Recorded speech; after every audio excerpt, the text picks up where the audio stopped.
Fala galera, professor Tom aqui para a gente continuar os nossos estudos da interpretação textual e hoje a gente vai falar sobre elementos comunicativos e funções da linguagem, então vem comigo, olha só.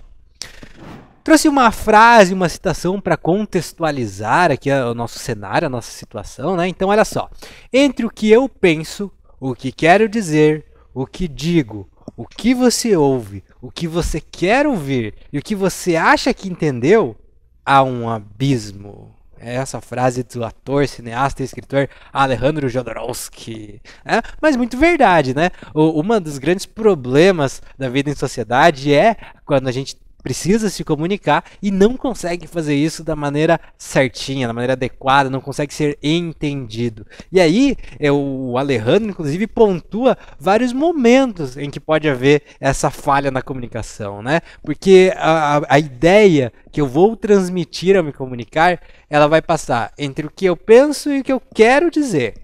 Entre o que eu quero dizer e o que eu digo. Entre o que eu digo e você ouve. Entre o que você ouve e você quer ouvir. E aquilo que você acha que entendeu. Então tem várias etapas, né, de estabelecer a comunicação com alguém. E é muito difícil eu ter a certeza que em um contexto comunicativo, a ideia que eu tenho na minha cabeça foi para a cabeça do outro. Porque talvez a maneira com que eu me expresso, a forma...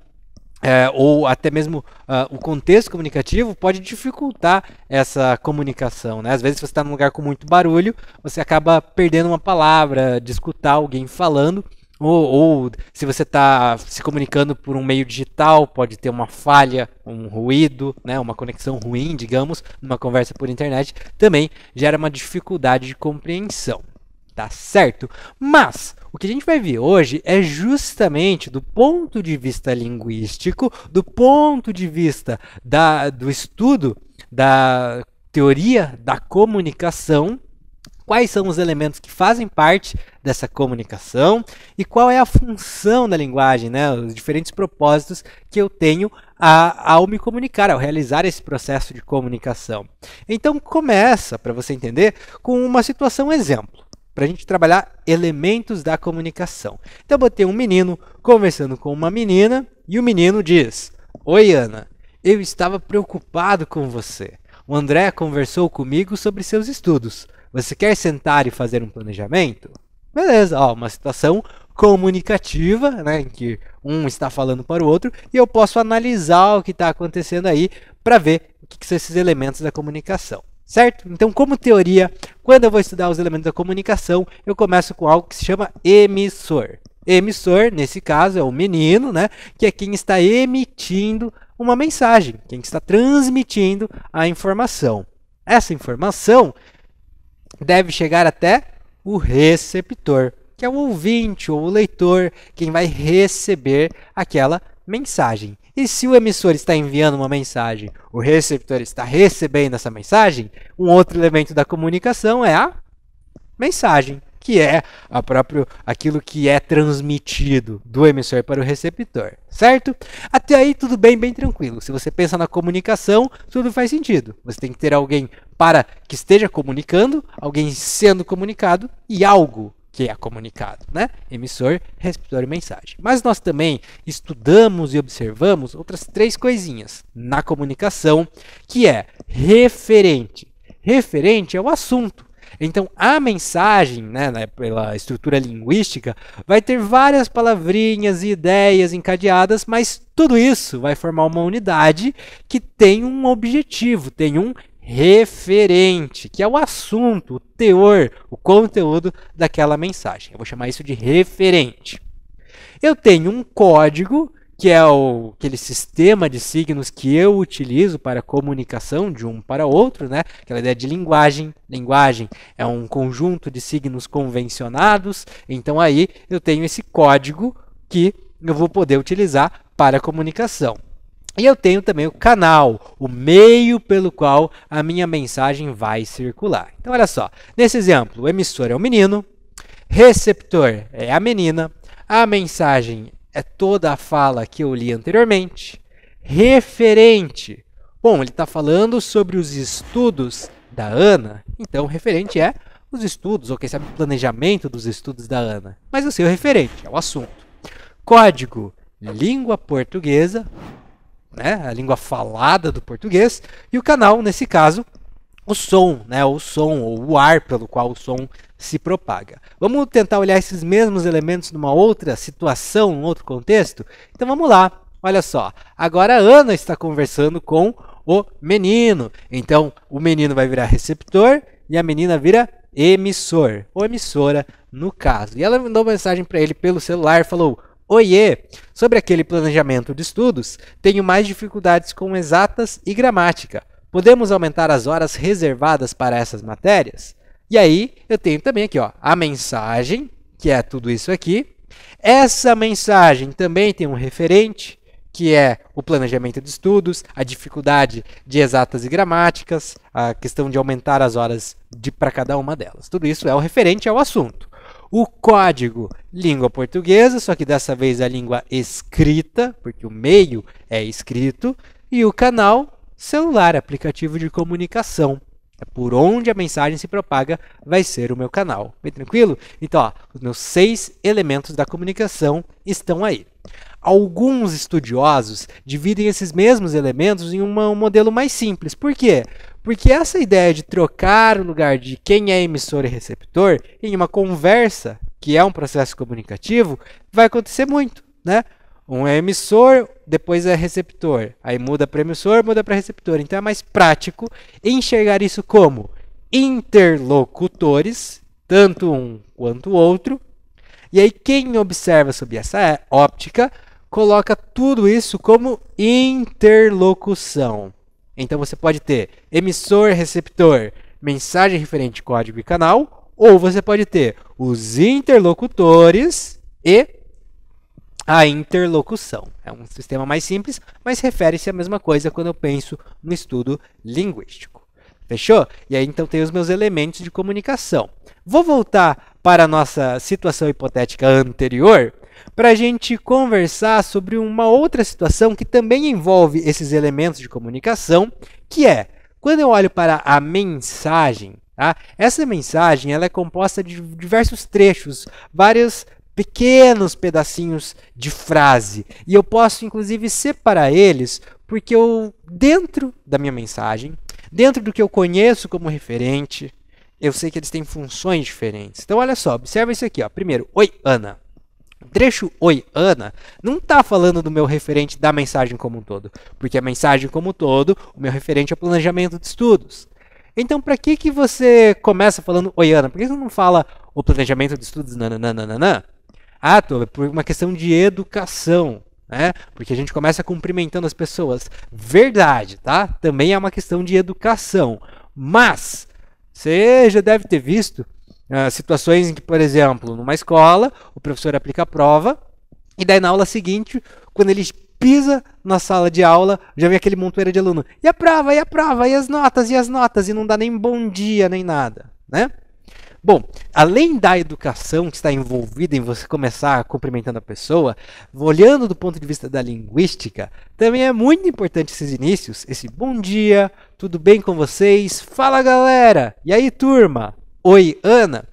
Porque nesse momento, essa expressão inicial estabelece a comunicação. É o momento em que você está garantindo que a pessoa com quem você quer falar está te ouvindo, porque você chama a atenção dela, ok? Isso é uma função. Outra. Quando eu olho para o texto, eu estava preocupado.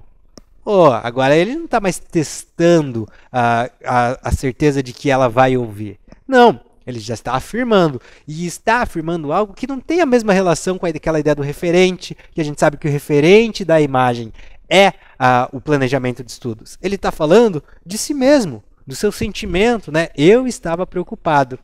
Que é diferente quando ele fala, o André conversou comigo sobre seus estudos. Esse trecho sobre seus estudos, agora sim, eu estou falando do assunto da mensagem como um todo. E por final, eu ainda posso olhar esse trecho. Você quer sentar e fazer um planejamento? Agora a preocupação tudo é com a minha receptora, com a pessoa com quem eu estou falando. Perceba que cada pedacinho, então, desta mensagem tinha uma finalidade diferente, ou seja, uma função diferente. Com isso, a gente deixa os elementos da comunicação e começa a conversar sobre aquilo que vai se chamar funções da linguagem. Observe. As funções da linguagem, elas têm relação com os meus elementos, porque elas vão ter um deles em maior ênfase. Então, observe. Eu tinha aquele trechinho lá em que o menino falava: eu estou preocupado com você. Nesse momento, a linguagem foi utilizada para expressar um estado do emissor. Quando eu focar no emissor, eu vou ter uma função da linguagem que se chama emotiva.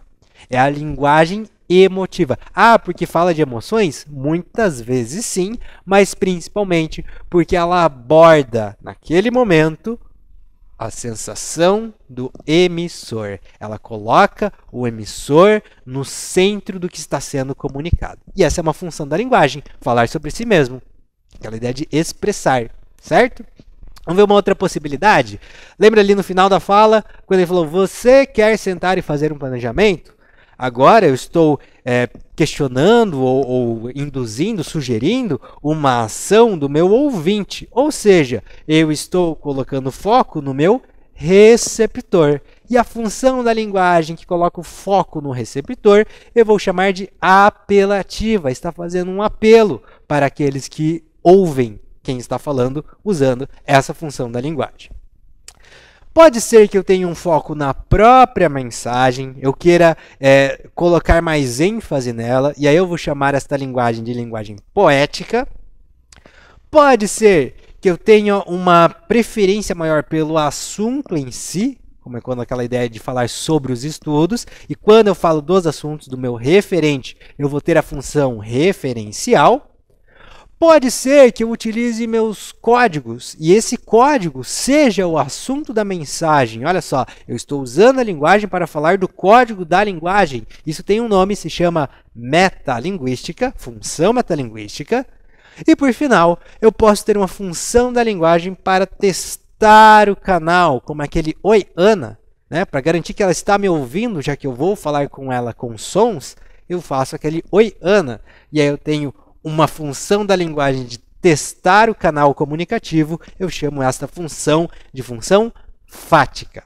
Então, existe uma estreita relação entre os diferentes elementos da comunicação e as diferentes funções da linguagem, o objetivo comunicativo com o elemento comunicativo, ok? Vamos ver com um pouquinho mais de detalhes agora, então, o que são essas funções da linguagem, que são muito comuns de aparecerem em prova, e você ter que identificar em um determinado texto qual das funções estão presentes e quais estão em maior dominância, né? Qual que predomina ali em um trecho de texto. Vamos começar falando da função emotiva. Acompanhe aí o conceito de função emotiva.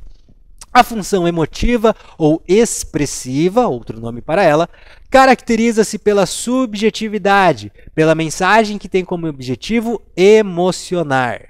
O eu do texto é o centro da mensagem, na qual ele destaca seus próprios sentimentos, expressa suas emoções, impressões, atitudes, expectativas, etc. É a linguagem das músicas românticas, dos poemas líricos e afins. Ou seja, quando eu falo de uma função da linguagem emotiva, aquela que tem foco no emissor, eu estou querendo jogar para fora, no momento da comunicação, tudo que está passando por dentro de quem emite a mensagem. E isso vai acontecer com boa frequência em músicas e poesias, mas qualquer frase que eu chegue para você e fale sobre mim é uma função emotiva dentro do contexto da nossa comunicação. Se eu falo para você que hoje eu estou feliz, a frase eu estou feliz é uma frase que se insere com a função de transmitir meu sentimento. Então, função emotiva da linguagem. Vamos observar como que isso se configura de fato no texto, né? Então, características da função emotiva. Discurso subjetivo, obviamente, é subjetivo, porque tem a ver com o espaço interno, né, o interior do autor. Tem o objetivo de comover ou emocionar. Isso nem sempre, mas na ideia de assim, emocionar, não é que ele vai chorar quando ouvir uma história, mas ele vai saber das minhas emoções. Marcado por sinais de pontuação, a função emotiva, para traduzir a entonação da oralidade, pode usar as reticências, as exclamações, e isso vai estar agregado com valor sentimental, valor emotivo. e muito marcado pela primeira pessoa. Se o emissor está falando de si mesmo, ele está falando da primeira pessoa do discurso. Então vai ser conjugado com eu, vai ser conjugado com nós. Ok? E tem um exemplo de um texto em que predomina a função emotiva para você conhecer. Não permita, Deus, que eu morra sem que eu volte para lá, sem que desfrute os primores que não encontro por cá, sem que ainda viste as palmeiras onde canto o sabiá. E é um trecho da Canção do Exílio, do Gonçalves Dias, em que ele está ali, durante o texto, manifestando tudo o que ele sente de saudade de sua terra e como ele quer voltar para ela. Se ele usou o texto para falar como ele se sente, função emotiva, tá certo? Vamos adiante. Existe uma função apelativa, também chamada de conativa. Vamos ver a definição? Ó. A função conativa, também chamada de função apelativa, se caracteriza pelo fato de transmitir uma mensagem com o intuito de convencer o interlocutor. Nessa função, o receptor é o centro da mensagem, na qual ele é estimulado, provocado, seduzido, amparado e etc. É a função predominante de textos publicitários. Então, perfeito, ó. Função apelativa. Você vai apelar para alguém, apelar para que esta pessoa faça alguma coisa. Então, quando você tenta induzir a ação do outro, você está usando uma linguagem conativa ou apelativa. E se você quer induzir o comportamento do leitor, do ouvinte, tudo faz sentido, né? É a linguagem da publicidade, é a linguagem do marketing, mas também é a linguagem, por exemplo, de uma ordem. Uma ordem que alguém dê para você está utilizando a função apelativa. Vamos ver as características desse gênero? Ó, o objetivo é convencer, apelar e persuadir. Uso da segunda pessoa do discurso. E segunda pessoa do discurso, tá certo? Então, pode ser o tu, pode ser o vós, assim como pode ser pronomes de tratamento, você e vocês, que referem-se à segunda pessoa do discurso, referem-se ao receptor da mensagem. É comum utilizar também verbos no imperativo, já que eu estou sugerindo, né? E se você lembrar da parte de gramática, quando a gente tem aquela ideia dos tempos e modos verbais, o modo imperativo é o modo para dar ordem, sugerir ou dar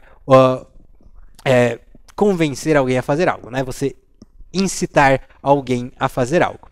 E também vai ter muito uso de vocativos, aquelas expressões que chamam o interlocutor. Se eu estou querendo convencer o meu receptor, nada mais justo que eu o chame para mim. Então vai ter muito vocativo, ok? Um texto de exemplo que usa a linguagem apelativa, olha só, receita de pudim. Sim, receitas, manuais de instrução também são casos de linguagem apelativa, porque estão ensinando você a fazer algo, ou seja, estão convencendo, de certa forma, você a seguir aquelas instruções. E observe como vai ter a segunda pessoa e como vai ter verbo no imperativo.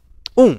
Em um liquidificador, bata todos os ingredientes do pudim e despeje na forma reservada. 2. Cubra com papel alumínio e leve ao forno médio, 180 graus Celsius, em banho-maria, por cerca de 1 hora e 30 minutos. 3. Depois de frio, leve para gelar por cerca de 6 horas. Desenforme e sirva a seguir. Então aí, ó, tem aí um bom exemplo da função apelativa que está convencendo o leitor a fazer algo, nesse caso, um delicioso pudim. Vamos para outra função da linguagem. Vamos lá, falar sobre a função poética. Definição. A função poética caracteriza-se pela preocupação com a forma do discurso, ou seja, o modo utilizado para transmitir uma mensagem. Na função poética, o mais importante é a mensagem em si. Essa função usa vários recursos gramaticais, figuras de linguagem, conotação e polissemia, por exemplo. É a linguagem dos poemas e prosas poéticas, linguagem literária e da publicidade criativa. A função poética não tem a ver aqui necessariamente com poesia. Ela acaba tendo esse nome por associação, por ser muito comum nas poesias. Mas a linguagem poética é aquela que, de alguma maneira, é construída para que se chame atenção para a mensagem em si. Então ela fala aqui de figuras de linguagem, porque figura de linguagem é um recurso expressivo que nos convida a olhar para o significado de uma palavra e ver se naquele contexto ela está no sentido literal ou não. E quando você tem que parar para olhar para a mensagem, para entendê-la e analisá-la, aí você está diante de uma função poética, porque ela fez você prestar mais atenção na mensagem, além dela ter sido transmitida. Aí é a função poética. Vamos ver características desse gênero? Ó, Preocupação com a mensagem e a forma como ela é transmitida, já que a mensagem em si é o foco. Palavras usadas em sentido conotativo ou figurado, porque com a conotação eu chamo a atenção, eu exijo a interpretação, ou seja, a releitura da minha mensagem. E utilização de figuras de linguagem. Eu trouxe um exemplo para você aqui, ó. Última flor do lácio, inculta e bela, és a um tempo esplendor e sepultura. Ouro nativo que na ganga impura a bruta mina entre os cascalhos vela. Olha só, tanto a sonoridade, a escolha de vocabulário, as construções metafóricas nesta mensagem chamam a atenção para a própria mensagem. Sobre o que esse trecho fala. Se eu quiser parar e dizer assim, ó, direto para você, sobre o que esse texto fala, além de olhar o título, língua portuguesa, eu teria que reinterpretar, eu teria que saber que Última Flor do Lácio faz referência à língua portuguesa, por sua origem no latim, eu teria que olhar que quando ele está dizendo que és a um tempo esplendor e sepultura, existe a dicotomia, né, entre os falantes e as regras gramaticais. Então, tudo isso, essa necessidade de olhar a mensagem novamente para compreendê-la, é uma ideia da função poética, em que você chama atenção para a mensagem em si. Fechou? Vamos para mais uma. Eu tenho aqui, ó, função referencial. Função que tem como principal foco o assunto. Não a mensagem em si, mas o assunto da mensagem. Então vamos ver como é que funciona. A função referencial, também conhecida como denotativa ou informativa, tem o objetivo de informar, notificar, referenciar, anunciar e indicar. Nessa função, o referente será o centro da mensagem. É marcada pela impessoalidade, precisão, frases declarativas. É a função predominantemente em textos jornalísticos, científicos e didáticos. Olha só, por que isso? Se você pegar essa última parte, você já vai entender. Um texto jornalístico, científico e didático, qual que é a principal função, qual que é o principal interesse de um texto jornalístico? Passar o jornal, passar a notícia, passar a informação a ser transmitida. Então eu não quero aqui que você foque em quem está transmitindo a mensagem, não é para você focar em você, não é para focar na mensagem em si, é para focar no assunto, o referente, por isso função referencial. Características dessa linguagem, tá aqui, ó. Comunicação de forma objetiva, linguagem denotativa, as palavras significando o que elas querem dizer, para que o leitor, o ouvinte não precise reinterpretar. Impessoalidade, aí eu tiro o emissor e receptor, justamente para dar um foco maior no assunto. E olha um exemplo disso aqui. Peguei uma notícia mesmo. A Sanesol, Águas Andradina e Águas Castilho, concessionárias de água e esgoto nos municípios de Mirassol, Andradina e Castilho, realizaram na última semana o Dia do Bem-Estar, dedicado ao cuidado com os colaboradores por meio da oferta de corte de cabelo para os homens e serviço de manicure para as mulheres. Aí uma notícia do site Notícias do Bem. Então você tem aí, né? Qual que é a principal função desse texto? Transmitir o assunto, relatar a ação benevolente que foi feita. E aqui não interessa nada além disso. Quem escreveu, fica claro? Não. Fica claro para quem está escrito? Não, porque o principal é o assunto. Função referencial. Vamos adiante, estamos quase no fim. Função metalinguística. Metalinguística. Vamos ver a definição. Ela está presente no discurso que utiliza o código para explicar o próprio código. O código, usado para estabelecer comunicação, é o centro da mensagem. Ele explica a si mesmo. Essa função terá o propósito de esclarecer, refletir, discutir num ato de comunicação em que se usa a linguagem para falar sobre ela própria. É a linguagem das bulas de remédio, dos dicionários e etc. Né? Então, olha só, função metalinguística é código falando do código. Usar o código para falar sobre o código. A minha vida é uma função metalinguística. Eu que escolhi ser professor de língua portuguesa, eu utilizo a língua portuguesa para falar sobre o português. Esta aula que você está assistindo, nós estamos utilizando textos para falar sobre textos, função metalinguística. Mas ele deu um exemplo ali, ó, dicionário. Dicionário também é uma função metalinguística, é um compilado de palavras para explicar palavras. Se você escrever uma música falando sobre o ato de escrever músicas, função metalinguística. Metalinguística nada mais é do que utilizar o código para falar do próprio código em si. E olha os exemplos que eu separei para você. Primeiro, uma poesia. Gastei 1 hora pensando em um verso que a pena não quer escrever. No entanto, ele está cá dentro, inquieto, vivo. Ele está cá dentro e não quer sair. Mas a poesia deste momento inunda minha vida inteira. Carlos Drummond de Andrade. E ele escreveu uma poesia sobre poesia. Escrever uma poesia sobre poesia, metalinguagem. E aí, olha só, uma outra situação, audiovisual. Se eu pegar um filme, um documentário de bastidores, aqueles making off, né, por trás das cenas, se eu assistir um making off, eu vou estar assistindo um filme sobre filme. Fizeram um filme para explicar filme. Então também é metalinguagem. Ficou claro? Metalinguagem, código sobre código. E aí, para finalizar, nós temos a função fática. Função fática da linguagem. Acompanha comigo, ela que tem um foco no canal. A função fática privilegia a interação entre emissor e receptor das mensagens, ou seja, entre o locutor e o interlocutor. Ela é utilizada na abertura, estabelecimento e interrupção da comunicação. É a função na qual o canal, contato, é o centro da mensagem, estabelece a conversa entre o emissor e o receptor. É caracterizada por algumas marcas linguísticas, bom dia, boa tarde, boa noite, oi, olá, fala, sei, fui, valeu, tchau, entre outras, tá certo? Então a função fática, como eu disse, também é aquele sinal de educação. Você cumprimenta a pessoa por educação e porque ao cumprimentar ela presta atenção em você. Aí você estabelece, você garante o canal comunicativo, né? Pela internet é muito comum, você está assistindo uma live, aí o comecinho do vídeo é, oi, estão me ouvindo? Estão me escutando? Bom dia, boa tarde para vocês. Tudo isso é só para garantir a comunicação.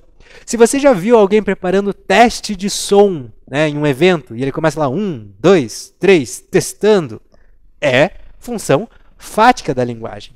E quando você está conversando com alguém, e essa pessoa, conforme você está falando, e você está falando um monte, é daquela balançadinha de cabeça, aquele, aham, então, né? Essas confirmações todas são para confirmar que ela está te ouvindo, não é a mensagem em si, né? Mas é para focar, testar e garantir o canal comunicativo. E aí eu trouxe também as características e alguns exemplos. Então, ó, função fática promove a interação entre as pessoas do discurso, é usada no no início, meio e final das conversas para garantir que o canal está funcionando, tem uma ênfase no contato e ela vai testar o canal de comunicação.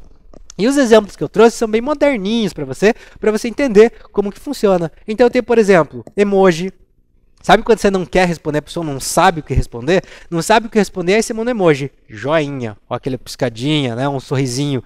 E aí, o que você está falando com aquilo? Você está respondendo, para não deixar a pessoa no vácuo. Houve uma resposta. Se houve resposta, o canal está estabelecido. Então, função fática da linguagem. É o mesmo caso dessas malditas setinhas azuis do WhatsApp, que garante que a mensagem foi entregue, que ela foi lida. Tudo isso é função fática da linguagem, né? Ou então lá no Instagram, quando você vê aquele visualizada, ignorada e não respondida, mas visualizada. Só o fato de aparecer essa mensagem visualizada garante para você que o canal comunicativo foi estabelecido. Então seria também função fática da linguagem. Fechou?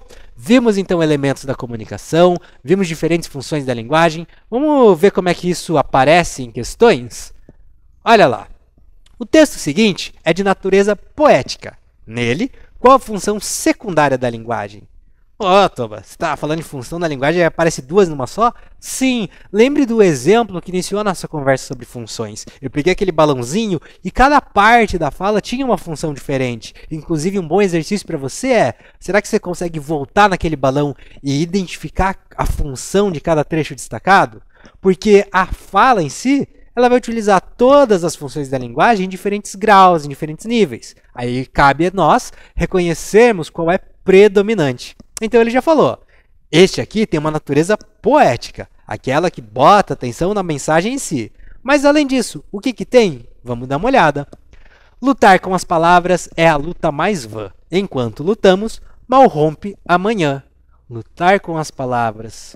Uma poesia em que usa palavras para falar sobre palavras, código sobre código. Função metalinguística. E aí não tenho dúvida, além de ter a função poética já presente ali. Tá certinho? Então olha só, entender os elementos de comunicação e as diferentes funções da linguagem, as diferentes intenções comunicativas é muito importante para se dar bem numa questão de interpretação de texto e principalmente na prova do Enem. Espero que tenha ficado claro, que você aplique isso em alguns exercícios e a aula encerra agora. Até mais, até o próximo!